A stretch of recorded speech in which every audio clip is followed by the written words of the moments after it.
Greetings and welcome to Can We Talk? This is a special moment in the life of the chapel as we are celebrating and commemorating the liturgical season of Lent. And during this season of Lent here in the chapel, our theme has been, Are you ready to go deeper? And during this season, we've had the opportunity to have some very strong reflections. Some of the topics that we've discussed are what do we do during Lent? We talked about fasting and abstaining as well as gaining.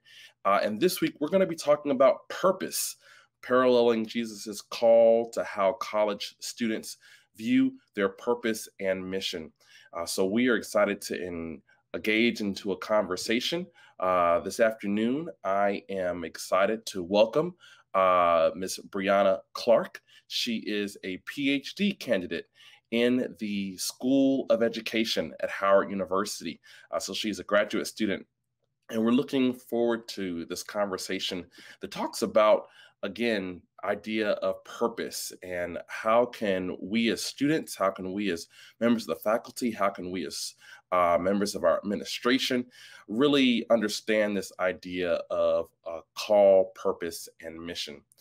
I'll share this very briefly. I'll never forget a sermon that was preached by Dr. Frederick a couple of years ago in chapel, where he sort of admonished us as a community to go away from the idea of sharing our majors. You know, there's often a question that we ask Howard students and students in college, what's your major? But he said that we should ask the question, what is your mission? That we should be mission focused and driven. And this really looks at Jesus's life as well, especially the last few days of his life, where he really was focused on this identity of the cross. I'll share a couple of scriptural references. Luke chapter 5 and 16 talks about Jesus often withdrawing to pray alone. In Matthew 26 and 36, it says Jesus was with his disciples at a place called Gethsemane. And he said to them, sit here while I go over there and pray. And I'll share from my particular experience that I've been blessed in this Lenten season to really add on this idea of prayer, specifically praying on my knees, similar to what I believe Jesus did in the Garden of Gethsemane. So often we, of course, have been talking about this idea of Lent being a season of sacrifice and having to give up so much. But really, it's our opportunity to gain, to add on. And so I have added on the principle of praying on my knees every morning and at night as well. But when I pray at night, I'll share, Brianna, that one of the things I've added to my prayer time is this idea of a reflection of gratitude. So I write 3 things that I'm grateful for that I've experienced that day. Dean Richardson often shares that we can have 5 good things happen to us, and then 1 bad thing will happen to us in a day, and we'll go to bed thinking about that 1 thing versus the 5 amazing things that perhaps God has done for us. So instead of going to bed, sort of on a negative note or sort of talking about self-doubt or what could have gone better that day, is really going to bed grateful, thankful for what has occurred, and excited for what might go ahead for the next day. Pardon me. I think this goes along with our idea of purpose and mission. I believe that Jesus, again, going to the cross and focusing on Calvary was his mission and being pushed. So I want to hear from you, Brianna, as a PhD student, someone who's also experiencing Lent. What has been your purpose? What has been your mission? What has been good for you as you've been experiencing this particular season? No, first, I just want to thank you for having me on here, Reverend Duffy. It's great to be here. I'm glad you're, opening up the door for these conversations. And it's funny that you mentioned that. For me with Lent, just to give you background, I grew up in the church on my own, went in, started in the Kojic affiliation and, transitioned. But I think this Lent has been different for me now that I'm a 30-year-old woman because, before I let go of those superficial things. Oh, I'm going to say on social media, or, oh, I'm going to, try to pray 30 minutes more each day, that type of thing. And this one, it was a little different. And what I strived to focus on was not minimizing myself in this season. And that came with opportunity as being a student, being a professional, because I also work full time at Howard University. And I call myself an educator. I said, I started this program because I want to help people. I want to influence change in policies and whatnot. But oftentimes, or what God dealt with me with that is, yeah, you say you want to do this, but I'm developing you behind the scenes, and you can't be afraid of showing what I've dealt with you in your wilderness, right? Stop being timid. There's a season of preparation, but there's also a season to move and say, hey, I know what I'm talking about. I'm here. I deserve to be in this room.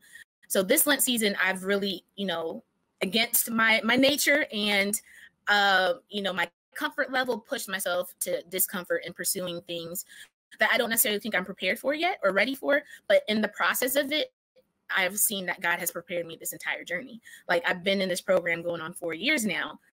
I've been in the classes, I've done these presentations, I work with my students, and I see all the potential in the world and everyone I work with. And God was like, hey, you have to see this in yourself. And someone told me something so profound that sticks with me, and I tell everyone now. I kind of stole it. What I once thought was my ceiling when I first started this program and this journey is now my floor.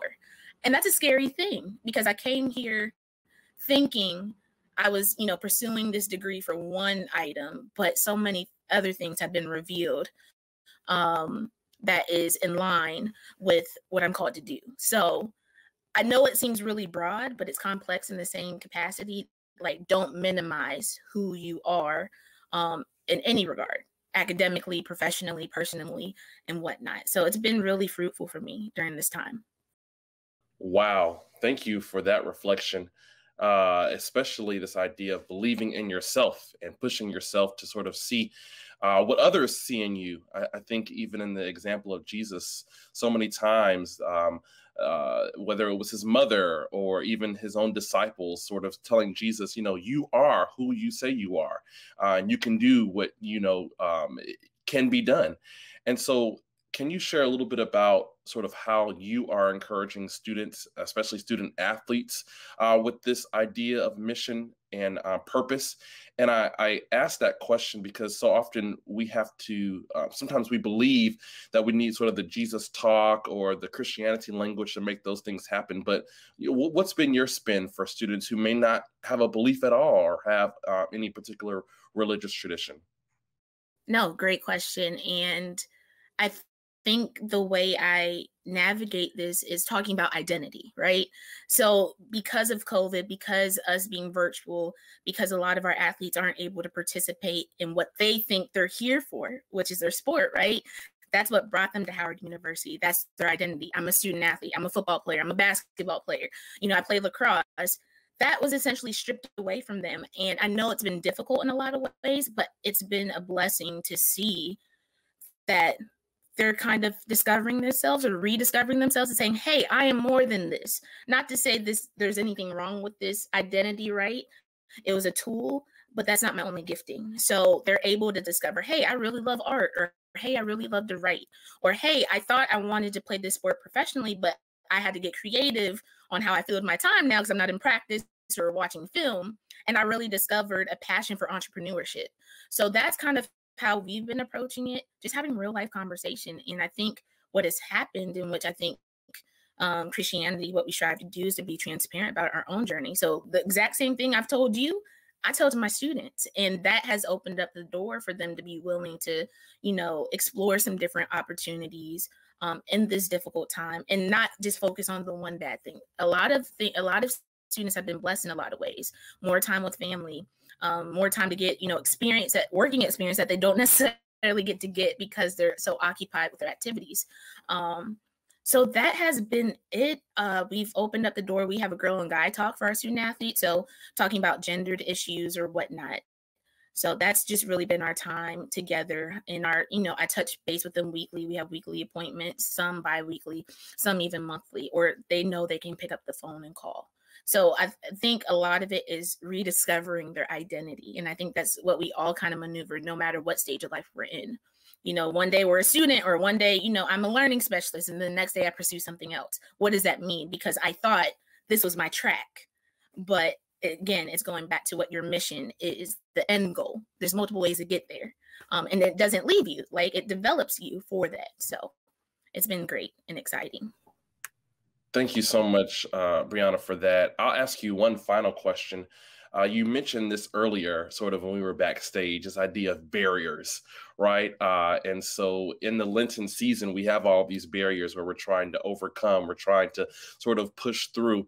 Can you share perhaps what's been a barrier for you in your particular time of reflection? And what is it that has been most salient for the ability to overcome?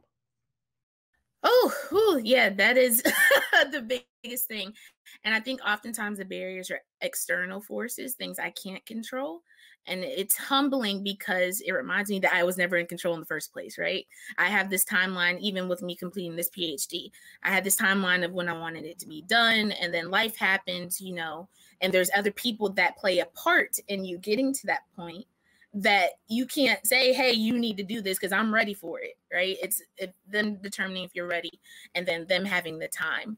So in that, I also see where, in the scripture talks about he'll send people to fight your battles for you. So I've spent this time of developing relationships with people who I go to them and they take care of it. So that has been a joy for me because I can admit these barriers I've faced in this time is completely out of my control. So it's only focusing on the things I can do, like the serenity prayer, like help me focus on the things I can control. And knowing that, I still have to move forward. I can't just shut down. And that's where I've seen in my growth in this doctoral process. Developed me academically, that's great, presentation, whatnot, but it's really developed me as a person because this has been life lessons. Things aren't linear. So the barriers I faced, even though they're annoying and frustrating at times, I'm thankful for it because it shows me my growth and it's also preparing me for what's to come, the next level. So I can do what I said I wanted to do when I set out in the first place is to help people because there's people after me who are in this process. I can kind of coach them through it.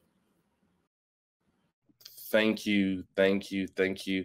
And this is really our time for this afternoon. We want you all to be engaged and we want you to have the opportunity to be a part of this conversation. What's been your mission? What's been your purpose as you've been experiencing the Lenten season? We want to remind folks that Can We Talk is a weekly series that we have where we share a principle or a practice that we have been able to complete during this 40-day period of fasting, of reflection, repentance as we prepare for the Easter season. We want folks to be engaged, and you have the opportunity to win a gift card if you like this post, if you comment to how you've been able to push towards a mission or a vision and purpose. We want you to tag 2 friends and then repost this story in your social media. And we look forward to going deeper with you this Lenten season. Thanks so much.